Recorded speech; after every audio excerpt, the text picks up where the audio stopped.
Ok, então vamos iniciar aqui com a organologia das folhas e depois a gente continua com a organologia do caule. Tudo bem? Bom, primeiramente nós precisamos saber, identificar quais são as funções que esse órgão tão importante vai desempenhar para esses vegetais, beleza? E aqui nós temos as funções básicas que a folha ela vai desempenhar como órgão característico desse vegetal. Uma característica bem importante, né, é a fotossíntese, ou seja, o processo fotossintético vai ser realizado por essa estrutura tão importante que é a folha, certo? A folha, ela possui uma estrutura chamada de limbo, é onde vai ocorrer o processo fotossintético e também as outras funções que eu vou citar daqui a pouco, beleza? Então, esse limbo aqui da folha, ele faz a captura de luminosidade, faz a captura de gás carbônico, e aí, na presença de água, vai ocorrer a síntese de matéria orgânica, C6H12O2, que é a molécula da glicose, né? E também vai ocorrer a liberação do gás oxigênio e também de água como produtos do processo fotossintético, ok? Então, é bom ressaltar que na fotossíntese vai ocorrer a produção da seiva elaborada, ou seja, da matéria orgânica, ou seja, a glicose. Tudo bem? Mas além da fotossíntese, turma, a folha ela vai desempenhar outras funções importantes para o metabolismo desse vegetal, como, por exemplo, a respiração celular e o processo de transpiração. Perfeito? Ou seja, a transpiração, a eliminação de água na sua forma gasosa, né? Processo de respiração, captura do oxigênio, liberação do gás carbônico, certo? Então, essas são as três funções básicas no qual a folha vai desempenhar para o metabolismo do vegetal. Processo fotossintético, respiração e também a transpiração. Além das funções que vocês precisam saber, é necessário identificar a estrutura básica das folhas. E aqui nós temos a morfologia, certo? Onde eu vou destacar para vocês 4 partes importantes.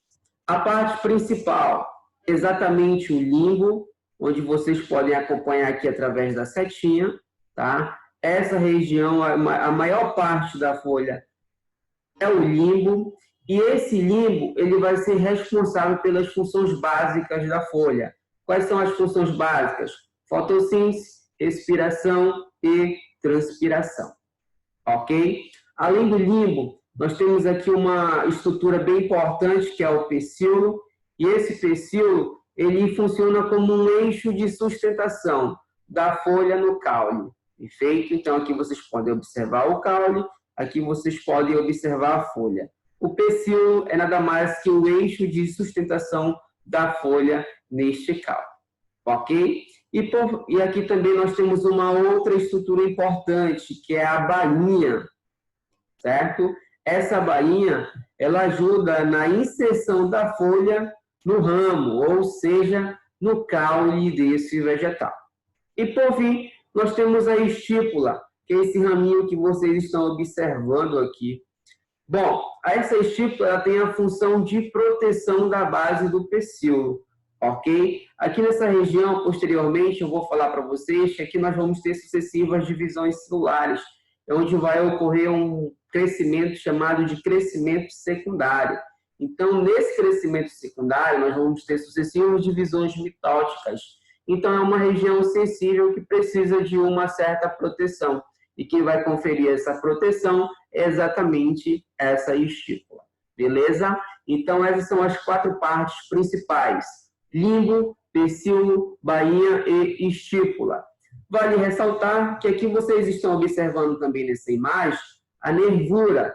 Nós temos uma nervura principal e nós temos uma nervura secundária. Essa nervura nada mais é do que os vasos condutores de seiva.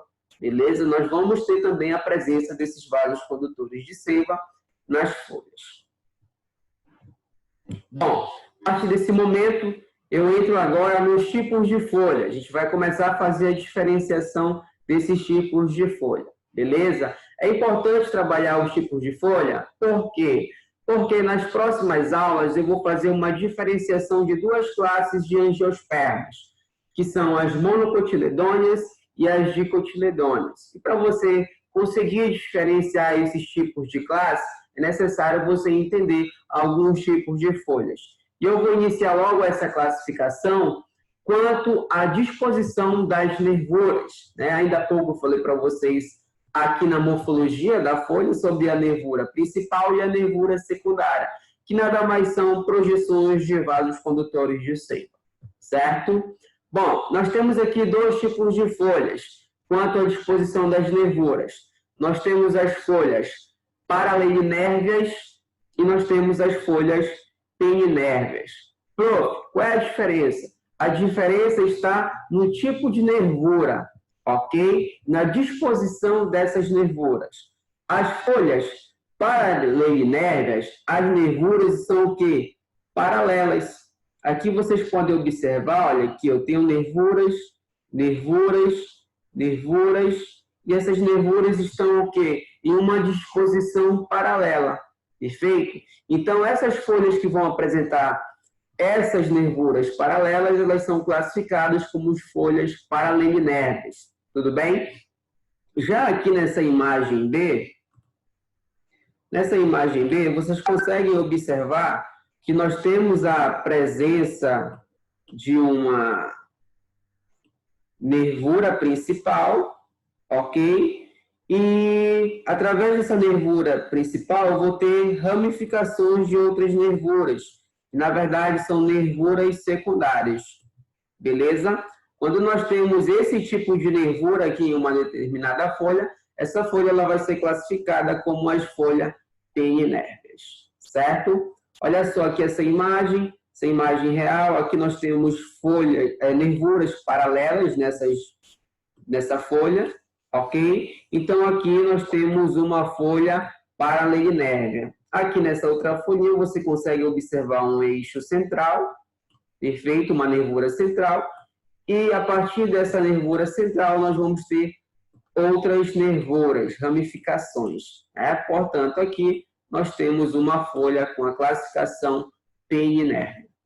Beleza? Bom, aqui nós temos algumas adaptações evolutivas das folhas. É importante essas adaptações porque elas podem ser cobradas juntamente quando ele for falar de bioma, né? Aqui nós temos, olha, uma adaptação de folha ao clima de um determinado ambiente.